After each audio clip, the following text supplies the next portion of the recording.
ibibigay mo. Okay. Kapatid mo, si Sanya, targeted talaga ng bashers.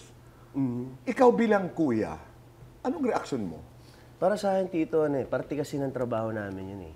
Ganun talaga, may masasabi sa isang tao. Pero nasanay na kami dito, ganun lang talaga sa showbiz. Kumbaga, happy na lang kami na napapansin pa rin kami kahit anong gawin namin. Oo. And meron naman mga sumusuporta and nagde-defend naman sa amin. So, hindi na namin kailangang umaksyon or magsalita. Napag-usapan nyo? Ikaw ba yung tipong tumatawag o kaya siya na, kuya o kaya, Sanya, okay ka ba? Huwag mo masyadong seryosohin. How do you do it? Ano yung dynamics? Ayun, Tito, especially this year, mas naging close kami. Kasi, yun nga, nung nalaman niya yung balita, lagi niya akong tinatawagan. Pupunta siya lagi sa bahay. Nagkukwentuhan kami. Siya rin, yung kung may problema siya, tinatanong ko siya, kinakamusta ko siya palagi. And sinusolusyonan namin yung dapat solusyonan. As a family, ganoon talaga bilang magkapatid, kailangan lagi kayong nag-update sa isa't isa and kamustahin niyo bawat yung kung ano nangyayari sa buhay, ganoon.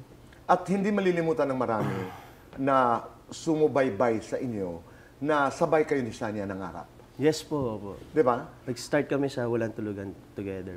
Tama. Pag napapag-usapan nyo yun, paano? I mean, you know, di ba? I mean, nangarap kayong magkasabay, pamilya ang focus, lahat, etc.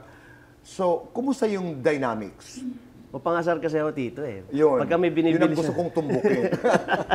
Pag may binibili siya mga bagong gamit, sabi ko, wow, parang dati lang, hindi naman tayo ganyan. Tapos parang, pagka, pinapaalala ko pa rin sa kanya, syempre before, na kung ano yung life namin. And ang sarap lang i-reminisce na parang, ngayon, kaya na naming ma-achieve kung ano yung mga gusto namin, mabili kung ano gusto namin, and masuportahan yung isa't isa pa. At saka nakaka-grateful, no? Yun nga, nung nalaman niya tapos na yung bahay ko. Yun, sobrang tuwa niya. Umiyak siya, parang niyakap niya ako and sabi sa akin, I'm so proud of you, kuya. Ganyan. Oo. Dahil nakita ni Sanya, and she was very happy. Tsaka iba yung like hinahouse tour ko na yun sa mga friends ko, pero iba yung sa kapatid mo siya pinapakita. Siyempre. Na parang, Oo. ito, pag kailangan mo to, Sansa, meron akong contact niya, kailangan mo nito. Yun, ganun lang, ganun yung usapan namin. House tour ng friends. Hinahouse tour mo na ba si Kylie?